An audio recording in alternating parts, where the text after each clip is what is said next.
Hi, everybody. Happy Saturday. Today we're going to be talking about priority of access. I'm just changing a couple of settings here. So that's all we'll be talking about today. Now, we're not necessarily, it's a little bit of a play on words, really, because I'm not necessarily talking about the CCS priority of access, which used to be in place, which is now no longer. And I'm going to touch on that a little bit anyway. Why is this? Who can share? Jody can share.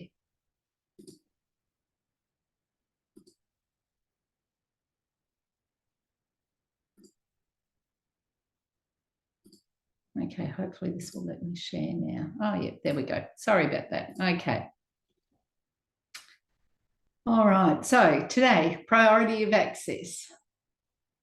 All right, now, the goal of this video is to actually make sure that you get your business running the way that you want it to run. So that's why I'm labeling this priority of access, so that you can look at what it is that you want to do, how you want your family daycare business to run, and what that priority is for you in order to make that happen. Firstly, I'm going to tell you a little bit about myself. So my name's Jody Signorino. I've been in the education and care sector for well over 30 years. I've been a governance and leadership advisor for 16 years plus. I've focused on family daycare for the last, 6-7 years. And I established JPS Family Daycare Advisors in 2014. And I predominantly work with approved providers, services as a whole, and I work with a couple of the peak bodies, including Community Childcare and with Ella.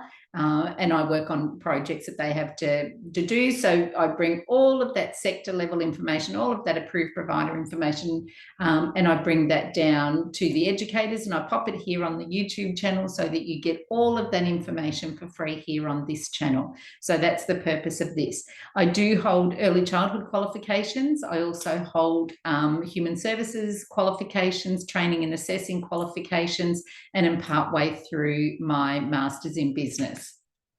I'm going to take this opportunity to acknowledge the traditional custodians of the land and pay my respects to elders, past, present, and future.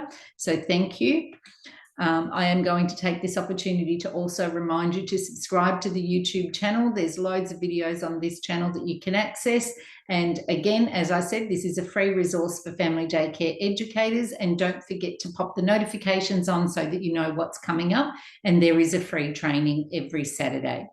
So what are we going to cover quickly today? So we're going to cover what your priority of access can be and how you can set that. We're going to cover the service responsibilities so that we don't have any confusion around the family assistance legislation, priority of access, and what we are talking about here today. And I am going to talk about how you can negotiate that with your service provider so that you can maintain the model of business that you want, whether that just be Monday, Tuesday, Wednesday, or whatever that is. Okay, so we know that when you start out as a family daycare educator, often you take all of the enrolments that you can, and that's purely because you're a brand new business. You don't have the reputation in the community yet. You don't have that client base yet. So often with any new business, you take on any kind of work that you can, and you're no different as a family daycare educator. So often you might register with a service provider and say, I'm working from 7 till 7, and you have children that are coming or attending during that period of time. And then you may get a family on top of that that says, no, I want a Saturday morning.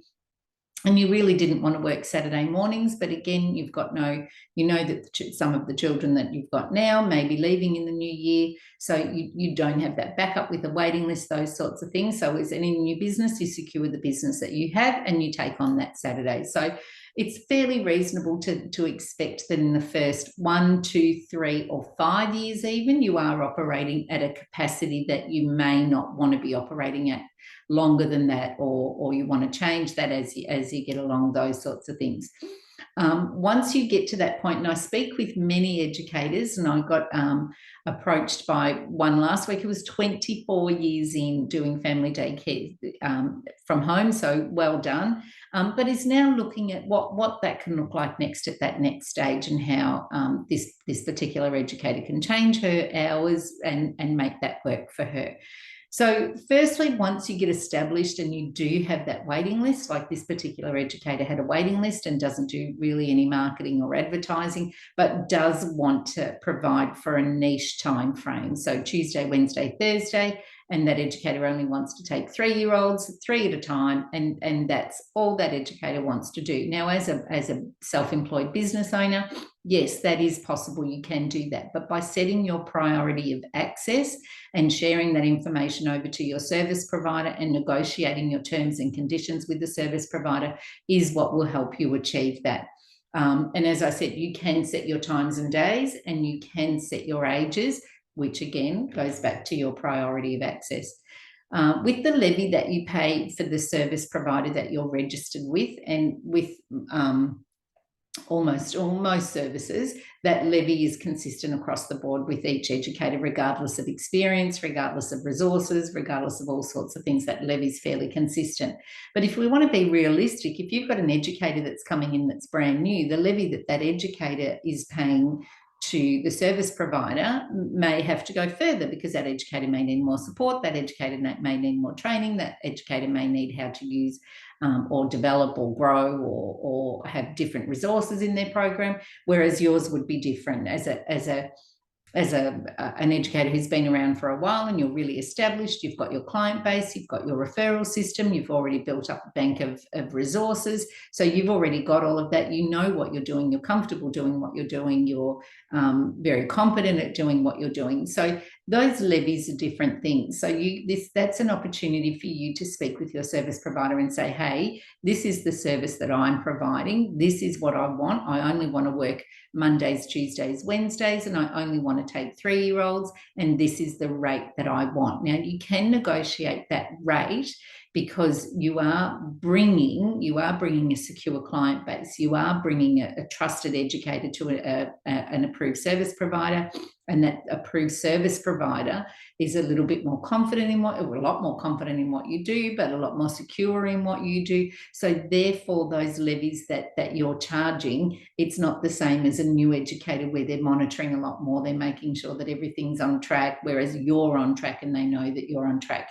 So with the service providers, they hold the agreement with the Federal Regulatory Authority, the Department of Education, Skills and Employment, and that is the agreement around the CCS and what that CCS does as far as giving priority to children. So Aboriginal and Torres Strait Islanders may have priority, children at risk may have priority, but as far as working parents and those sorts of things, that priority of access is actually no longer.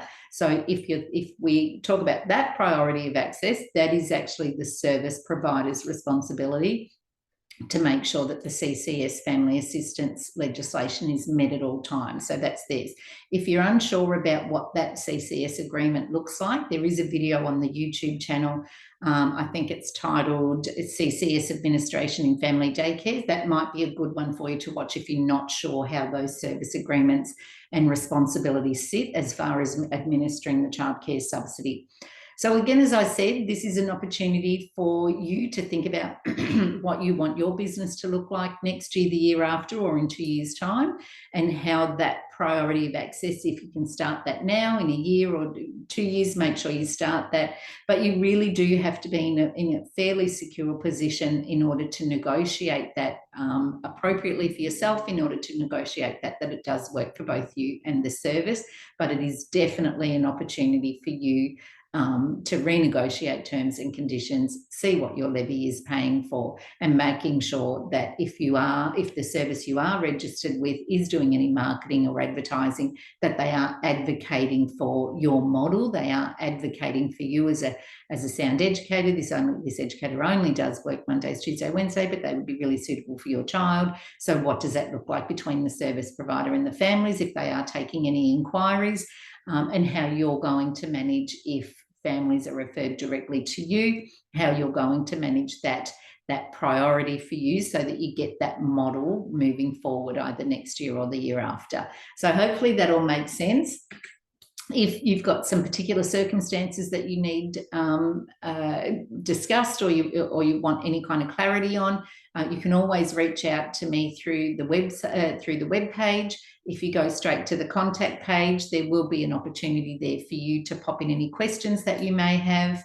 And what those questions are. I am going to pop in the business plan template here for you so that you can download that at your convenience, and any other links I think about. I might even give you I probably will give you the department's web page so that you can have a look at the CCS requirements, because that's really important for you to just know what the service responsibilities are and what that looks like.